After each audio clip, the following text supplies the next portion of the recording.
In London, there's a group of improv enthusiasts. They perform without a script, relying entirely on spontaneous creativity. At this moment, a police officer is recruiting them to go undercover. The task? Get a shop owner to hand over smuggled cigarettes and they'll earn £200. Pay them a visit.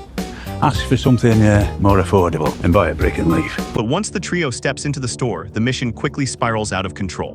What can I get you? I'm looking for something more affordable. You're not copies.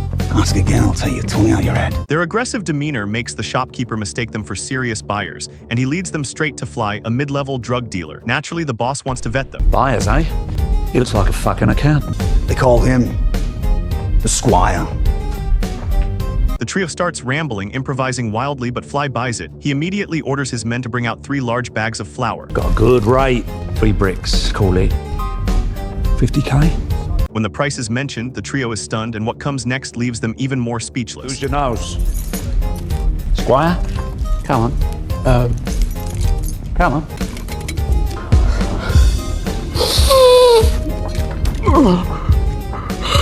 How do we know the rest ain't found? The Squire Hugh is completely speechless. Even Fly is momentarily stunned. So Fly has his men open the remaining 2 bags and generously lets the Squire inspect them.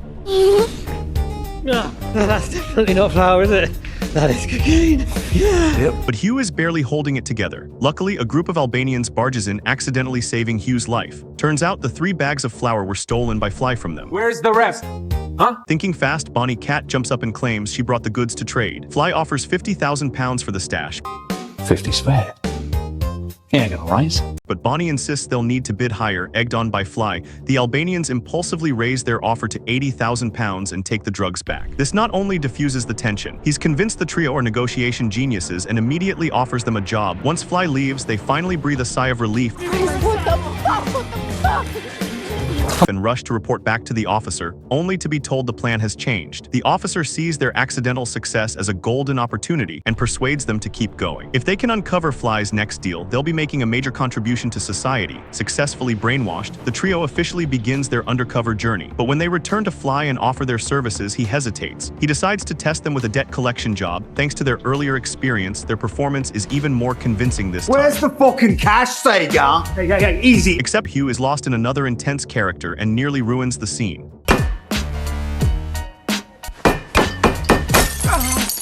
What the fuck? Roach once again is deep in character. Seeing this, the old man immediately caves and agrees to repay the debt. Fucking dick out!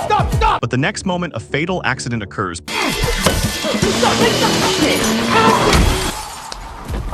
Bonnie calls the officer in a panic, saying they want out, but he tells them not to worry, an elite tactical team will handle the cleanup, so the trio returns to Fly to report. That's when they learn the man who died was actually a top-tier assassin, and they took him out in minutes. Fly immediately accepts them into his crew and even throws a team-building party to welcome them. That's when the trio gets a taste of how hardcore gang gatherings can be, but to stay convincing, they play along. Soon, they're bonding with Fly and his crew like old friends, until someone casually mentions a corpse being dragged out.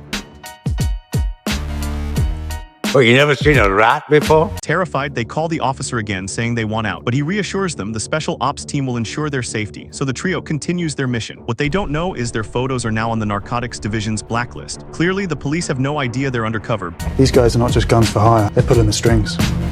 Back with Fly, he receives intel that a rival gang has a large stash, but due to bad blood with their boss, he sends the trio to negotiate. Only when they arrive do they realize that the rival gang only deals in legal substances. Disagreement quickly escalates into a shouting match. As usual, Roach slips into his tough guy persona, but this time he's met with someone even tougher.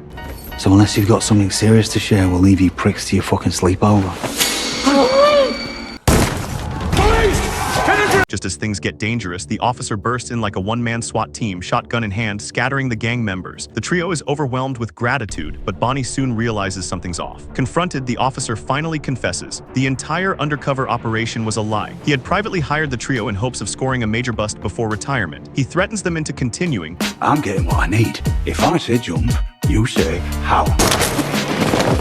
Josh, one of Fly's associates, then shoots the officer, but luckily she didn't hear their conversation.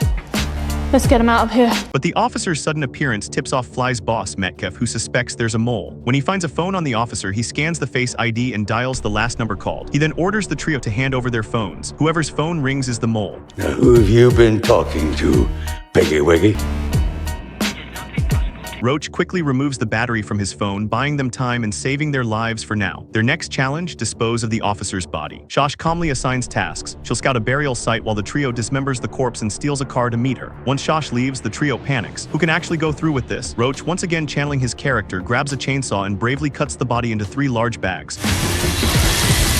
Next up, stealing a car. Bonnie remembers her friend lives nearby, so she and Roach sneak in to grab the keys while Hugh stands guard outside. But a dog starts sniffing the body bags and won't leave. I've never seen him like this. What have you got in those bags? Luckily, Bonnie and Roach return with the keys and distract the dog's owner, who's left completely confused. Drive! They drive to the burial site Shosh found. While digging, Bonnie wonders how they'll return the borrowed car. I'll drive you home. That works.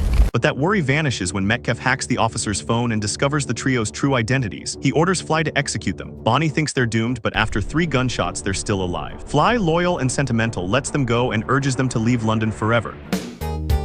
The trio heads to the train station, ready to escape, but before they can board, a SWAT team ambushes them, mistaking them for major criminals. The Narcotics Division chief returns triumphantly to the station, greeted with applause, but the celebration doesn't last. After investigation, it's revealed the trio are just actors. The chief is humiliated. To save face, he forces them to return to the gang and record evidence of Metcalf's next drug deal. But their cover is blown. How can they go back? Bonnie comes up with a plan.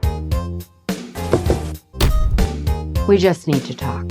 The trio impersonates police officers and forces Fly to wear a wire to record Metcalf's drug deal. It's hard to catch it on the wire. Daylight check goes down our handover. Go be with your daughter. Fly is filled with regret. That night, Metcalf brings Fly to meet the Albanians for a deal, unaware that the police are watching, waiting for solid evidence. I'm so glad we could carry on without an arrangement. But before anything is recorded, Fly is knocked out cold. Metcalf had offered him as a peace gift to the Albanians. Bonnie urges the chief to intervene, but without evidence, he refuses. The trio rushes to the scene. Just as Fly is about to be executed, Metcalf sees the trio and suspects another trick. Nobody fucking move! Police! That's big guns! As tension rises, Hugh finally breaks through his fear and delivers the most convincing performance of his life. Because I wouldn't be able to stand down the snipers ogling all of your fucking ugly foreheads! Have we got snipers out? No, we've not got snipers out there. When Metcalf hears there's a sniper on him, he panics and orders Fly's release. Still, no solid evidence has been I captured. haven't confirmed it. He hasn't actually said it yet. Hey, out of curiosity, what do we got here?